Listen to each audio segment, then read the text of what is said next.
তেহরানে নির্বিচারে বোমাবর্ষণ, বিপ্লবী গার্ড কুদস ফোর্সের সদর দপ্তর ধ্বংসের দাবি ইসরায়েলের। পাল্টা জবাব ইরানের। ট্রাম্পের যুদ্ধ থামাতে ব্যর্থ senate. 47 years they've been killing our people and killing people from all over the world, and I think we have great support, and I think if we didn't do it first, they would have done it to Israel.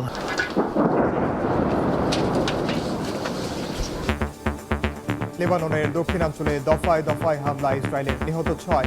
জবাবে হিজবুল্লাহর rocket নিক্ষেপ। মধ্যপ্রাচ্যের সংঘাতে না জড়ানোর ঘোষণা জার্মানির।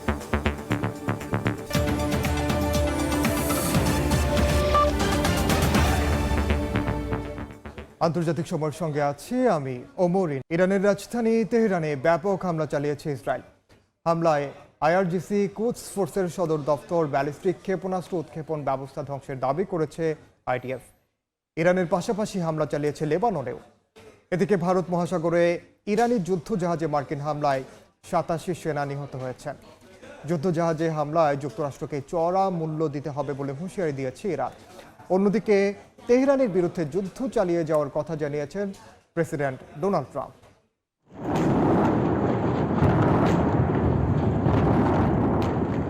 ইরানের রাজধানী Tehran সহ বিভিন্ন স্থানে হামলা অব্যাহত রেখেছে ইসরায়েল ও যুক্তরাষ্ট্র। নেতানিয়াহু বাহিনীর দাবি, বুধবার রাতভর ইরানের মধ্য ও পশ্চিমাঞ্চলে চালানো বিমান হামলায় ব্যালিস্টিক ক্ষেপণাস্ত্র ভান্ডারের ডজনখানেক স্থাপনা ধ্বংস করা হয়েছে। তেহরানের পূর্বাঞ্চলে একটি সামরিক কমপ্লেক্সে কমান্ড সেন্টার লক্ষ্য করে আঘাতের কথাও জানানো হয়েছে, যেখানে আইআরজিসি, কুদস ফোর্স ও অন্যান্য নিরাপত্তা ইউনিটের সদর দপ্তর ছিল বলে দাবি আইডিএফ এর। ইরানের কোম শহরে ব্যালিস্টিক ক্ষেপণাস্ত্র উৎক্ষেপণ ব্যবস্থাতেও হামলা চালানো হয়েছে। রাত পেরিয়ে সকালেও তেহরান ও কারাজে বিস্ফোরণের শব্দ শোনা গেছে। হামেদান প্রদেশে ইসরায়েলের হারমিস ড্রোন ভূপাতিতে দাবি করেছে তেহরান। তেলাবিব ওয়াশিংটনের হামলায় ইরানে বিদ্যুৎ ও পানি সরবরাহ বাধাগ্রস্ত হচ্ছে বলে জানানো হয়েছে। যুদ্ধ চালিয়ে যাওয়ার ঘোষণা দিয়েছেন মার্কিন প্রেসিডেন্ট ডোনাল্ড ট্রাম্প। তার দাবি, তেহরানের নেতৃত্ব এখন পুরোপুরিভাবে বিপর্যস্ত হয়ে পড়েছে। ইরানের বিরুদ্ধে অভিযানে মার্কিন সেনারা শক্তিশালী অবস্থানে আছে বলেও জানান ট্রাম্প। এর মধ্যে কুর্দি বিদ্রোহীদের অস্ত্র সরবরাহের কথা জানিয়েছে ওয়াশিংটন। যুদ্ধের ময়দানে আমরা খুব ভালো করছি। 47 বছর ধরে ইরান আমাদের মানুষ মারছে, সারা বিশ্বে মানুষকে হত্যা করছে। আমরা যদি আগে হামলা না করতাম, তবে তারা ইসরায়েলের উপর হামলা চালাতো এবং সুযোগ পেলে আমাদের উপরও আঘাত হানত। এদিকে ইরানের পাশাপাশি লেবাননেও হামলা চালিয়েছে ইসরায়েল। দেশটির দক্ষিণাঞ্চলে দফায় দফায় হামলা চালায় নেতানিয়াহু বাহিনী। এতে কয়েকজন হতাহতের খবর পাওয়া গেছে। বাসিন্দাদের আবারও সরে যাওয়ার নির্দেশ দিয়েছে ইসরায়েলি বাহিনী। জবাবে হিজবুল্লাহ ইসরায়েলে রকেট হামলা চালানোর দাবি করেছে। লেবাননে ইরানি দূতাবাসে হামলা হলে বিশ্বজুড়ে ইসরায়েলি দূতাবাসে আঘাত হানা হবে বলে সতর্ক করেছে তেহরান।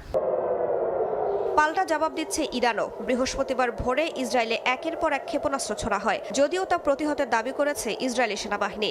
এ সময় সাইরেন বেজে উঠলে লাখ লাখ বাসিন্দা বাংকারে আশ্রয় নেন। ওমান উপকূল ও দুবাইয়ের কাছে তেলবাহী ট্যাঙ্কার, কন্টেইনার জাহাজেও হামলার খবর পাওয়া গেছে। ইরাকের বাগদাদে মার্কিন দূতাবাসের কাছে সাইরেন শোনা গেছে। নাগরিকদের দেশটি ছাড়তে বা নিরাপদ আশ্রয়ে যেতে নির্দেশ দিয়েছে ওয়াশিংটন। যুক্তরাজ্য, বাহরাইন থেকে দূতাবাসের কিছু কর্মী সাময়িকভাবে প্রত্যাহার করেছে। ব্রিটিশ প্রতিরক্ষা মন্ত্রণালয় জানিয়েছে, সাইপ্রাসের ঘাঁটি লক্ষ্য করে ছোড়া ড্রোন ইরান থেকে উৎক্ষেপণ হয়নি। এদিকে তুরস্কে ক্ষেপণাস্ত্র নিক্ষেপের অভিযোগ অস্বীকার করেছে ইরানের সশস্ত্র বাহিনী। এর আগে ইরান থেকে তুরস্কে ক্ষেপণাস্ত্র ছোড়া হয়েছিল বলে জানিয়েছে আঙ্কারা। তবে ক্ষেপণাস্ত্রটি ন্যাটোর প্রতিরক্ষা ব্যবস্থা ভূপাতিত করে বলে জানা গেছে। সময় সংবাদ।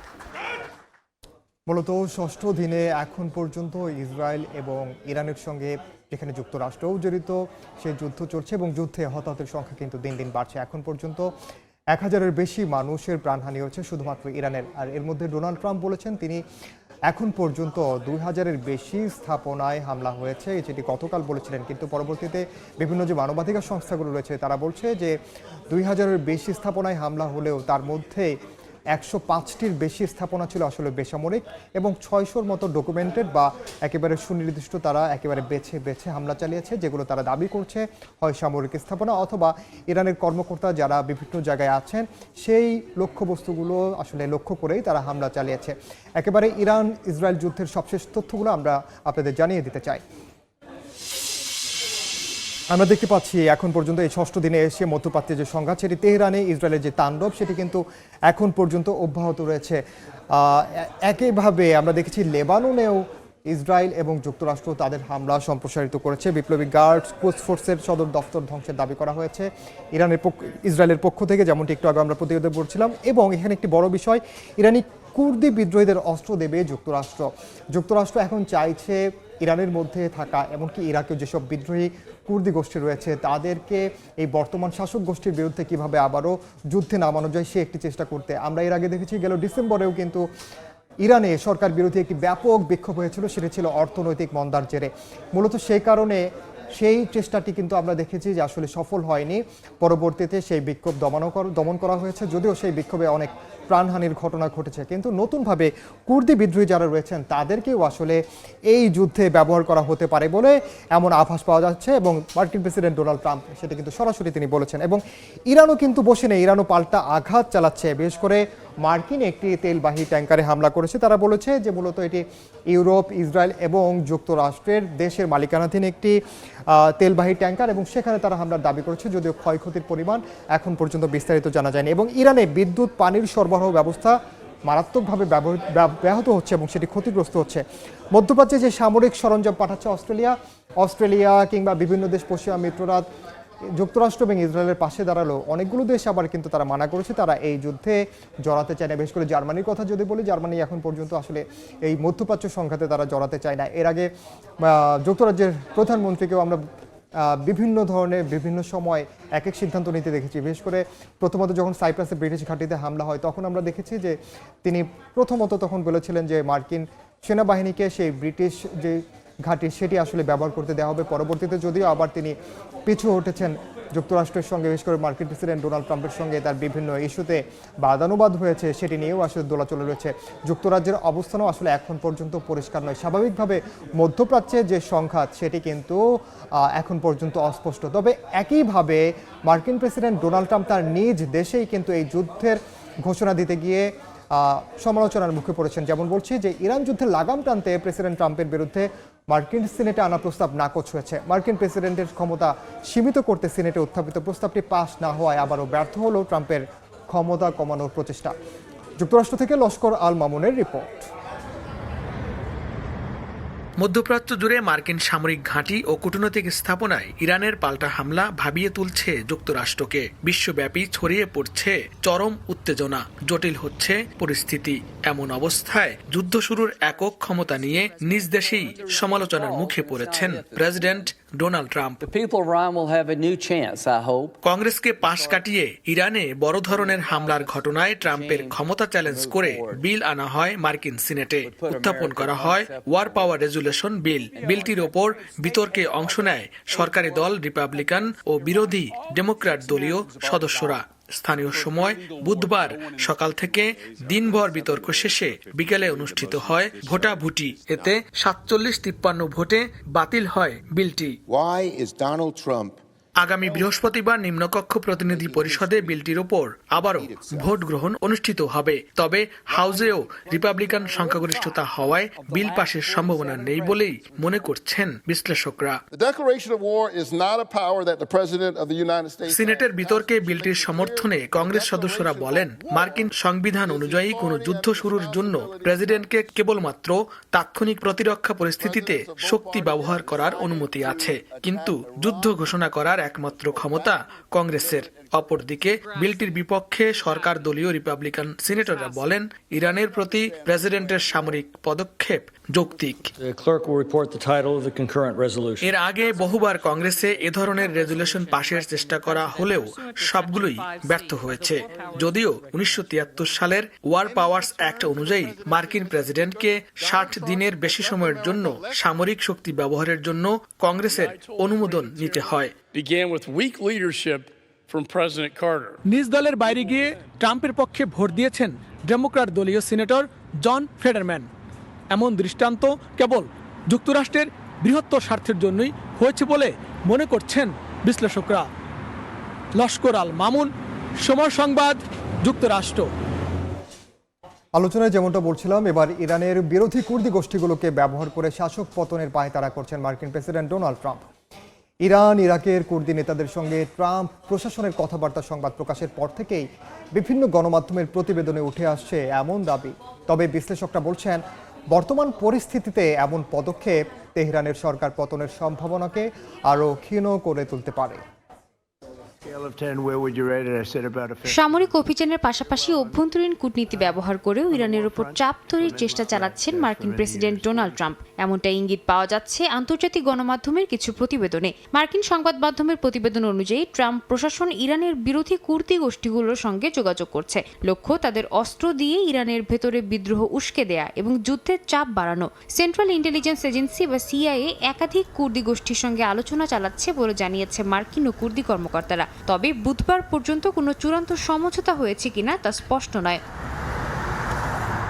বিশ্লেষকদের ধারণা, কুর্দি গোষ্ঠীগুলোকে ব্যবহার করে ইরানের সামরিক বাহিনীকে বিভিন্ন ফ্রন্টে ব্যস্ত রাখা এবং একই সঙ্গে অভ্যন্তরীণ বিক্ষোভ বাড়ানোই হতে পারে যুক্তরাষ্ট্রের লক্ষ্য। মার্কিন প্রশাসনের মধ্যে ইরানি কুর্দি দল ডেমোক্রেটিক পার্টি অফ ইরানিয়ান কুর্দিস্তানের নেতা মুস্তাফা হিজরির সঙ্গেও যোগাযোগ করেছে বলে প্রতিবেদনে বলা হয়েছে। পাশাপাশি ইরাকের কুর্দি রাজনীতির দুই প্রভাবশালী নেতা মাসুদ বারজানি ও বাফিল তালাবানির সঙ্গেও কথা বলেছেন ট্রাম্প। তবে বিশ্লেষকদের সংখ্যা এই কৌশল উল্টো ইরানের ভেতরে আরও সংঘাত তৈরি করতে পারে। যুক্তরাজ্য ভিত্তিক থিঙ্ক ট্যাঙ্ক চ্যাথাম হাউসের বিশ্লেষক নীল কুইলিয়াম বলেন, এ ধরনের পরিকল্পনা বড় কোনো রাজনৈতিক সমাধানের অংশ নয় এবং এতে বিভিন্ন বিরোধী গোষ্ঠীর মধ্যে বিভাজন বাড়তে পারে। এতে ক্ষুদ্র গোষ্ঠীগুলো বর্তমান প্রশাসনের বিরুদ্ধে দাঁড়ানোর পরিবর্তে নিজেদের মধ্যে সংঘাত শুরু করে দিতে পারে। তার মতে, অতীতে বহুবার বিদ্রোহী গোষ্ঠীকে সমর্থন দিয়ে পরে সরে দাঁড়ানোর নজির রয়েছে যুক্তরাষ্ট্রের। সাদিয়া তাসনিম, সময় সংবাদ। একদিকে যুক্তরাষ্ট্র কুর্দি গোষ্ঠীগুলোকে যেমন এই যুদ্ধে ব্যবহার করতে চাইছে, তেমনি এরই মধ্যে আরব রাষ্ট্রগুলোকেও যুক্তরাষ্ট্র এবং ইসরায়েল যুদ্ধে ব্যবহার করছে বলে অভিযোগ করেছে রাশিয়া। মূলত রাশিয়ার পররাষ্ট্র মন্ত্রণালয় থেকে বলা হয়েছে, ইরান ইসরায়েল সংঘাতে যুক্তরাষ্ট্র আরব দেশগুলোকেও আসলে জড়ানোর চেষ্টা করছে। বিশেষ করে আমরা দেখেছি যে যুদ্ধের পরপরই যুক্তরাষ্ট্রের হামলার বদলে মূলত মার্কিন যে ঘাঁটিগুলো মধ্যপ্রাচ্যে রয়েছে, বিশেষ করে সংযুক্ত আরব আমিরাত, কুয়েত, বাহরাইন, এই দেশগুলোর মধ্যেই মূলত যেসব ঘাঁটি রয়েছে, সেনা ঘাঁটি, বিমান ঘাঁটি কিংবা মার্কিন স্থাপনা, এমনকি মার্কিন কনসুলেট কিংবা যে দূতাবাসগুলো, সেই জায়গাগুলোকে লক্ষ্য করে মূলত ইরান হামলা চালিয়েছে। এবং এরপর থেকে মধ্যপ্রাচ্য এবং পারস্য উপসাগরীয় দেশগুলোও আসলে দ্বিধাগ্রস্ত হয়ে যাচ্ছে, আসলে তারা আসলে কোন পথ নিবে। তারা আসলে ইরানের মিসাইল প্রতিহত করতেই আসলে ব্যস্ত ছিল, যে কারণে রাশিয়ার অভিযোগ এই যুদ্ধে আরব রাষ্ট্রগুলোকে জড়ানোর একটি চেষ্টা করছে, যেখানে প্রাণহানি হচ্ছে এবং তার নিন্দা জানিয়েছে রাশিয়া। আন্তর্জাতিক সময় আরও থাকছে। দফায় দফায় বৈঠকের পরও রাশিয়া ইউক্রেন যুদ্ধ বন্ধে নেই অগ্রগতি। দুপক্ষের পাল্টাপাল্টি হামলা চলছেই। ইউরোপে গ্যাস সরবরাহ বন্ধের পরিকল্পনা পুতিনের। আবারও ইরান যুদ্ধ প্রসঙ্গ, যেমনটা বলছিলাম, মধ্যপ্রাচ্যের দেশগুলো আসলে এই সংঘাতে কোনো না কোনোভাবে জড়িয়ে পড়ছে। আজও দোহার আকাশে বিস্ফোরণ হয়েছে এবং বাহরাইন এখন পর্যন্ত 175টি মিসাইল এবং কয়েকশো ড্রোন ভূপাতিত করার আসলে দাবি করেছে। এর আগে আমরা দেখেছি কুয়েতেও হামলা হয়েছে। তবে স্বস্তির বিষয় হলো, এখন পর্যন্ত মধ্যপ্রাচ্যে যেসব বাংলাদেশি আটকে পড়েছেন তাদের অনেকেই আসলে ফিরতে শুরু করেছেন, যা আপাতত পক্ষে আসলে স্বস্তি দিচ্ছে। আমরা সে বিষয় নিয়ে আলোচনা করব। তার আগে সবশেষ তথ্যগুলো আমরা আসলে দেখে আসতে চাই এই প্রভাব নিয়ে। আমরা যদি দেখি যে এই সংঘাতে এখন পর্যন্ত মধ্যপ্রাচ্যে আসলে কী প্রভাব পাচ্ছে, উদ্বেগ উৎকণ্ঠা কাটিয়ে যেমনটা বলছিলাম যে দেশে ফিরতে শুরু করেছেন প্রবাসীরা এবং নিরাপদে দেশে ফেরায় প্রবাসী ও স্বজনদের মধ্যে আমরা স্বস্তি দেখেছি। এক ধরনের মধ্যপ্রাচ্য সংঘাতে 6 দিনে বাতিল হয়েছে 219টি ফ্লাইট, শুধু বাংলাদেশ থেকে মধ্যপ্রাচ্যগামী যেসব ফ্লাইট রয়েছে সেই ফ্লাইটগুলো। এছাড়া ইউরোপ এবং সেই অঞ্চলের যে ফ্লাইটগুলো, সেগুলো কিন্তু বিভিন্ন রুট পরিবর্তন করে আসলে ব্যবহার করতে হচ্ছে। বিশেষ করে আমরা দেখেছি যে দুবাইতে সংযুক্ত আরব আমিরাতে অনেকে যারা আটকা পড়েছেন তারা বিকল্পভাবে ওমান পার হয়ে, বর্ডার দিয়ে স্থলপথে তারা ওমানে গেছেন, ওমান পার হয়ে তারা ওমান থেকে আবার বিমানবন্দর থেকে তারা তাদের গন্তব্য গিয়েছেন। কিন্তু এই অঞ্চলের বাসিন্দাদের মধ্যে একটা উদ্বেগ ছিল, উৎকণ্ঠা ছিল যে তারা আসলে কিভাবে এই সংঘাতের মধ্যে যারা আটকে পড়েছেন তারা নিরাপদে কিভাবে দেশে ফিরবেন, সে একটি বিষয় আসলে রয়েছে। এছাড়া এখনও দেশের মধ্যেও কিন্তু যারা মধ্যপ্রাচ্যে যারা যাবেন, যারা কাজে যোগ দেবেন, তারা কিন্তু এখনও অনিশ্চয়তায় রয়েছে। তাদের আসলে কি হবে সেই বিষয়টিও কিন্তু আসলে প্রশ্ন রয়ে গেছে। যদিও আসলে সরকারের পক্ষ থেকে বলা হচ্ছে যে বিকল্প উপায়ে সেই বিষয়গুলো আসলে সুরাহা করার চেষ্টা করা হচ্ছে। এছাড়া আমরা দেখেছি যে দুবাই থেকে শুরু করে মধ্যপ্রাচ্যের অন্য দেশগুলোতেও যারা পর্যটক আছেন তারাও আটকা পড়েছেন। লাক্সারিয়াস যে হোটেলগুলো রয়েছে সেখানে যারা অবস্থান করছিলেন তাদের অবস্থান তারা আসলে আশ্রয় নিতে বাধ্য হয়েছেন। দেখা গেছে হোটেলের যে গ্রাউন্ড রয়েছে সেই গ্রাউন্ডে গিয়ে তারা অবস্থান নিয়েছেন, সেখানেই তাদের দিন পার করতে হচ্ছে। যে কারণে আসলে এই মধ্যপ্রাচ্যের যেই সংকটটি যুদ্ধ নিয়ে সেটি একভাবে যখন যেভাবে আসলে অর্থনৈতিক তেমনি আসলে এই অস্তিত্ব লড়াইয়ের টিকে থাকার বিষয়ে আর হরমুজ প্রণালী বন্ধ করার বিষয়টি যদি বলি, সে কারণে আসলে সেখানে কিন্তু মধ্যপ্রাচ্যের দেশগুলোও কিন্তু ওতপ্রোতভাবে জড়িত। বিশেষ করে ইরান নিজেও 95% আসলে এই জ্বালানি রপ্তানি করেই মূলত তারা তাদের অর্থনীতি আসলে টিকিয়ে রেখেছে। যে কারণে এই যুদ্ধটি আসলে যত দীর্ঘায়িত হবে, সেই যুদ্ধের দীর্ঘায়িত হওয়ার সঙ্গে সঙ্গে সংকট আরও বাড়ার আসলে একটি শঙ্কা রয়েছে। এবং যেমনটি বলছিলাম, মধ্যপ্রাচ্যের অন্য দেশগুলোতে প্রভাব পড়লেও আসলে সংযুক্ত আরব আমিরাতে, দুবাই আসলে কিছুটা ভিন্ন। ইরান ইসরায়েল সংঘাত ঘিরে 6ষ্ঠ দিনে এসে পারস্য উপসাগরীয় দেশগুলোতে অনেকটাই কমতে শুরু করেছে উত্তেজনা। কেবলমাত্র সংযুক্ত আরব আমিরাতের কথা বলা যায় এবং সেখানে পরিস্থিতি স্বাভাবিক হতে শুরু করেছে। এতে জনমনে স্বস্তি ফিরেছে কিছুটা। আবুধাবি ও দুবাই থেকে কয়েকটি বিশেষ ফ্লাইটে দেশে ফিরেছেন আটকে পড়া বাংলাদেশিরা। দুবাই থেকে শিবলি আল সাদিকের রিপোর্ট।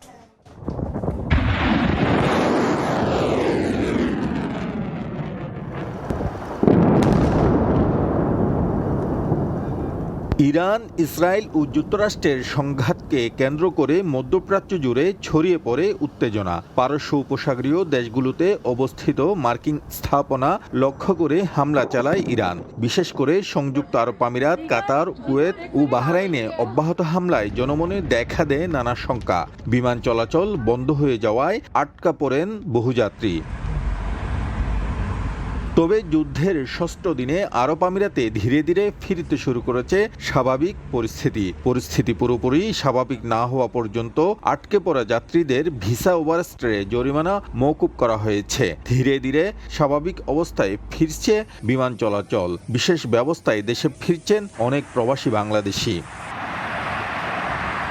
ফলে কিছুটা স্বস্তির নিঃশ্বাস ফেলতে শুরু করেছেন বাসিন্দারা। অচিরেই সংকট কেটে যাবে বলে মনে করছেন তারা। প্রবাসীরা বলছেন, নির্বিঘ্নে কাজে মনোযোগ দিতে ঈদের আগে গতি আসবে রেমিটেন্সে। যারা ব্যবসা বাণিজ্য করে তারা তো ব্যবসা যদি না চলে তাহলে এমপ্লয়ীদের খরচটা কিভাবে দিবে?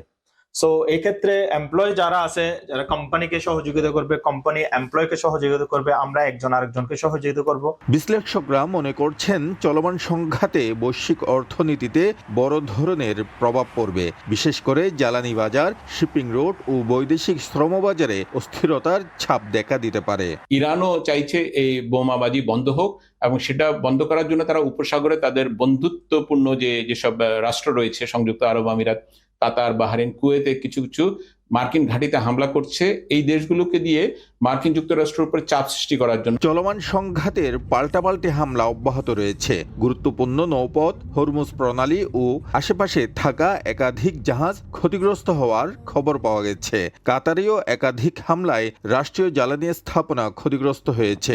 নতুন করে আরও 3টি ব্যালিস্টিক ক্ষেপণাস্ত্র ভূপাতিত করেছে আমিরাতের প্রতিরক্ষা ব্যবস্থা। শিবলি আল সাদিক, সময় সংবাদ, সংযুক্ত আরব আমিরাত।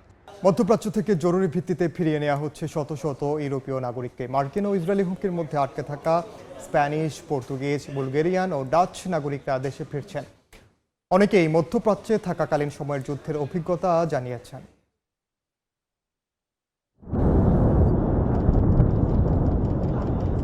ইরান, ইসরায়েল ও যুক্তরাষ্ট্রের যুদ্ধে বিপাকে পড়েছেন মধ্যপ্রাচ্যে ভ্রমণরত বিভিন্ন দেশের নাগরিকেরা। এরই মধ্যে নিজেদের নাগরিকদের ফেরত নিতে কাজ শুরু করেছে বিভিন্ন দেশ। স্থানীয় সময় বুধবার মধ্যপ্রাচ্য থেকে 171 স্প্যানিশ নাগরিককে সামরিক বিমানে স্পেনে পাঠানো হয়। টরেজন সামরিক বিমান ঘাঁটিতে তাদের গ্রহণ করার পরিকল্পনা রয়েছে। লিসবন বিমানবন্দরে বুধবার রাতে পৌঁছান 122 পর্তুগিজ। দুবাই থেকে বাণিজ্যিক ফ্লাইটে দেশে ফেরেন তারা। বিমানবন্দরের হল থেকে বেরিয়ে জানান, পরিবারের কাছে ফেরার আনন্দ থাকলেও মধ্যপ্রাচ্যের যুদ্ধ পরিস্থিতি এখনও তাদের আতঙ্কিত করছে। অনেকেই নিজেদের ভয়াবহ অভিজ্ঞতার কথা তুলে ধরেন। এরকম পরিস্থিতিতে শান্ত থেকে নিজেদের নিরাপত্তা আশা করা ছাড়া আর কোনো উপায় নেই। প্রথম রাতগুলোতে আমাদের হোটেলের বাংকারে ঘুমাতে হয়েছিল। শেষ দিন চোখের সামনে ড্রোন ও ক্ষেপণাস্ত্র হামলাও দেখেছিলাম আমরা। নিজ দেশের নাগরিকদের ফেরত নিতে মধ্যপ্রাচ্য থেকে 3টি প্রত্যাবাসন ফ্লাইট চালাচ্ছে বুলগেরিয়া। বুধবার 18 যাত্রী নিয়ে ভেরনায় অবতরণ করে প্রথম ফ্লাইট। ওমান থেকে 93 ডাচ নাগরিক এবং বেলজিয়াম ও লুক্সেমবুর্গের কয়েকজন যাত্রীকে নিয়ে অ্যামস্টারডামের স্কিপহোল বিমানবন্দরে পৌঁছায় KLM এর একটি ফ্লাইট। এটি ছিল মধ্যপ্রাচ্য থেকে নাগরিক ও বিমান সংস্থার কর্মীদের দেশে ফেরাতে নেদারল্যান্ডসের প্রথম ফ্লাইট। হাজার হাজার ডাচ নাগরিক মধ্যপ্রাচ্যে আটকে থাকলেও এখনই বড় পরিসরের প্রত্যাবাসন পরিকল্পনা নেই বলে জানিয়েছে নেদারল্যান্ডস সরকার। সাদিয়া তাসনিম, সময় সংবাদ। আন্তর্জাতিক সময় আরও থাকছে।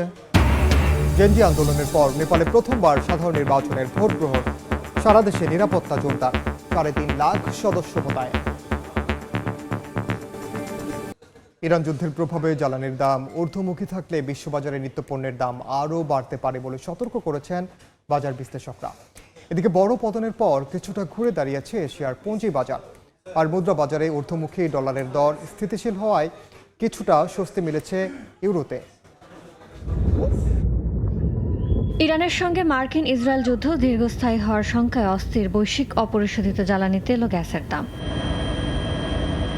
বিশ্বের 20% জ্বালানি পরিবহনের জলপথ হরমুজ প্রণালী দীর্ঘদিন বন্ধ থাকার উদ্বেগের মুখে বৃহস্পতিবার সকালে ব্রেন্ট ক্রুডের দাম 2% বেশি বেড়ে ব্যারেল প্রতি $83, আর মার্কিন ওয়েস্ট টেক্সাস ইন্টারমিডিয়েটের দাম ব্যারেল প্রতি 2.5% বেশি বেড়ে দাঁড়ায় $76.07। যুদ্ধ শুরুর পর জ্বালানি তেলের দাম এখন পর্যন্ত 12% বেড়েছে। যুক্তরাজ্যের বাজারে গ্যাসের দাম 60%-এরও বেশি বেড়ে গেছে। তেল গ্যাসের দাম এমন ঊর্ধ্বমুখী থাকলে বাজারে নিত্যপণ্যের দাম আরও বাড়তে পারে বলে সতর্ক করেছেন বিশেষজ্ঞরা।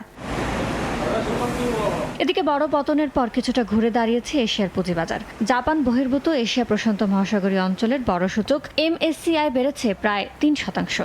বড় পতন কাটিয়ে দক্ষিণ কোরিয়ার কসপি সূচক 10.4% বেড়েছে, আর জাপানের নিক্কে বেড়েছে প্রায় 3%। চীনের ব্লু চিপ সূচক প্রায় 1%, আর সাংহাই কম্পোজিট সূচক 0.4% বেড়েছে। তবে ভূ রাজনৈতিক ঝুঁকি বাড়লে এশিয়ার পুঁজিবাজারের এমন অবস্থা স্থায়ী হবে না বলে মনে করেন বাজার বিশ্লেষকরা। তবে জ্বালানির সরবরাহ স্বাভাবিক না হওয়া পর্যন্ত সতর্ক অবস্থানে থাকতে হবে বিনিয়োগকারীদের। ঊর্ধ্বমুখী ডলারের দাম স্থিতিশীল হয় কিছুটা স্বস্তিতে ইউরো। বর্তমানে ডলার সূচকে মান দাঁড়িয়েছে 98.82, আর প্রতি ইউরোর দর স্থির হয়েছে $1.16 আর স্টার্লিং $1.33। অবশ্য সপ্তাহ ব্যবধানে ডলারের মান এখনও 1% বেশি রয়েছে। চলমান ভূরাজনৈতিক উত্তেজনায় নিরাপদ বিনিয়োগের মাধ্যম হিসেবে ঊর্ধ্বমুখী স্বর্ণের দাম 0.8% বেড়ে আউন্স প্রতি ঠেকেছে $5,177। ইয়ানুর শিফাত, সময় সংবাদ। যুদ্ধের জেরে বড় তেল শোধনাগারগুলোকে ডিজেল ও পেট্রোল রপ্তানি সাময়িকভাবে স্থগিত করার নির্দেশ দিয়েছে চীন। বৃহস্পতিবার ব্লুমবার্গের এক প্রতিবেদনে এ তথ্য জানানো হয়, যেখানে বলা হয়েছে বেজিংয়ের শীর্ষ অর্থনৈতিক পরিকল্পনা সংস্থা ন্যাশনাল ডেভেলপমেন্ট অ্যান্ড রিফর্ম কমিশনের কর্মকর্তারা তেল শোধনাগারগুলোকে প্রতিনিধিদের সঙ্গে বৈঠক করেছেন। সেখানে পরিশোধিত জ্বালানি পণ্য রপ্তানি সাময়িকভাবে বন্ধ রাখার নির্দেশ দেওয়া হয়। শোধনাগারগুলোকে নতুন কোনো রপ্তানি চুক্তি না করার জন্য এবং এরই মধ্যে চূড়ান্ত হওয়া চালান বাতিলের জন্য আলোচনার কথা বলা হয়েছে। চীন তেলের নেট আমদানিকারক দেশ, বেজিংও জ্বালানি সরবরাহের জন্য হরমুজ প্রণালীর উপর নির্ভরশীল। বাণিজ্যের তথ্য বিশ্লেষণকারী প্রতিষ্ঠান কেপলার বলছে, গত বছর সমুদ্র পথে চীনের সরাসরি অপরিশোধিত তেল আমদানির 57% এসেছে মধ্যপ্রাচ্য থেকে।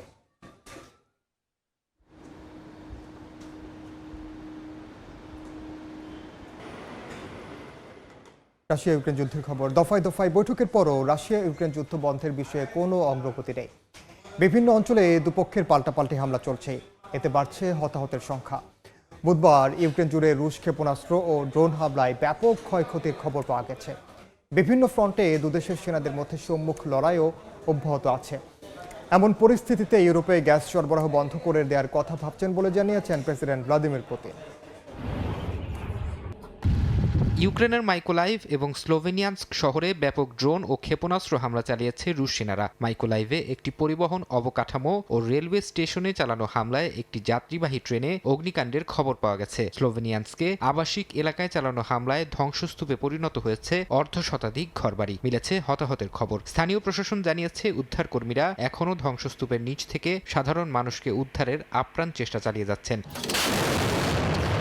আকাশপথের হামলার পাশাপাশি স্থলভাগেও দুই দেশের সেনাবাহিনীর মধ্যে চলছে রক্তক্ষয়ী লড়াই। ইউক্রেনীয় সশস্ত্র বাহিনীর জেনারেল স্টাফের তথ্য মতে বুধবার বিকেল পর্যন্ত রুশ বাহিনীর সাথে তাদের অন্তত 48টি সরাসরি সম্মুখ যুদ্ধ হয়েছে। বিশেষ করে লিমান এবং কুপিয়ানস্ক সেক্টরে রুশ সেনাদের অভিযানের চেষ্টা সফলভাবে প্রতিহতের দাবি করেছে ইউক্রেন। সীমান্তের বিভিন্ন অঞ্চলে রাশিয়ার ক্রমাগত বোমা ও বিমান হামলার বিপরীতে প্রতিরোধ গড়ে তোলার দাবি করেছে কিয়েভ।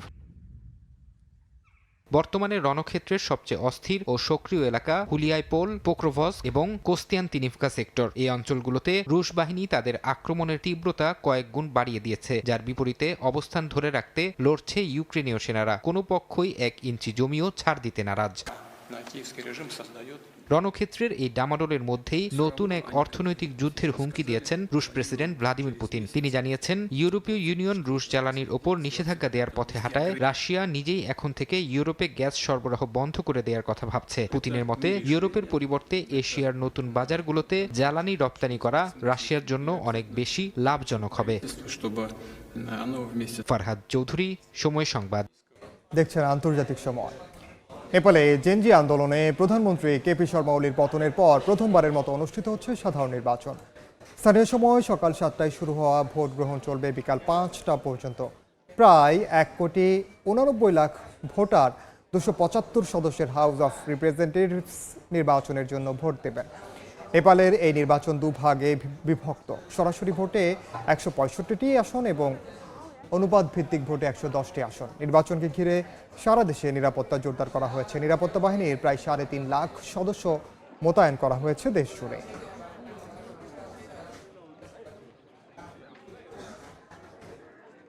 নতুন যুদ্ধজাহাজ থেকে ক্রুজ ক্ষেপণাস্ত্রের পরীক্ষা চালিয়েছে উত্তর কোরিয়া। সরেজমিনে উপস্থিত থেকে সার্বিক বিষয় তদারকি করেছেন দেশটির সর্বোচ্চ নেতা কিম জং উন। বুধবার পশ্চিমাঞ্চলের ন্যাম্পো শিপইয়ার্ডে 5,000 টন ওজনের ডেস্ট্রয়ার সাগর থেকে স্থলে আঘাত হানতে সক্ষম এই ক্ষেপণাস্ত্র উৎক্ষেপণ করা হয়। পিয়ংইয়ং বলছে, নৌবাহিনীকে পারমাণবিক সক্ষমতায় এগিয়ে নেওয়ার অংশ হিসেবেই এই পরীক্ষা। নতুন এই যুদ্ধজাহাজকে দেশটির সমুদ্র প্রতিরক্ষার নতুন প্রতীক হিসেবে অভিহিত করেছেন কিম। ভবিষ্যতে একই শ্রেণীর আরও যুদ্ধজাহাজ নির্মাণ করার ঘোষণা দিয়েছেন তিনি। এদিকে পিয়ংইয়ংয়ে প্রথমবারের মতো সর্বোচ্চ নেতা কিম জং উনের একটি ভাস্কর্য উন্মোচন করা হয়েছে। খুব দ্রুতই তা সবার জন্য উন্মুক্ত করা হতে পারে বলে জানা গেছে।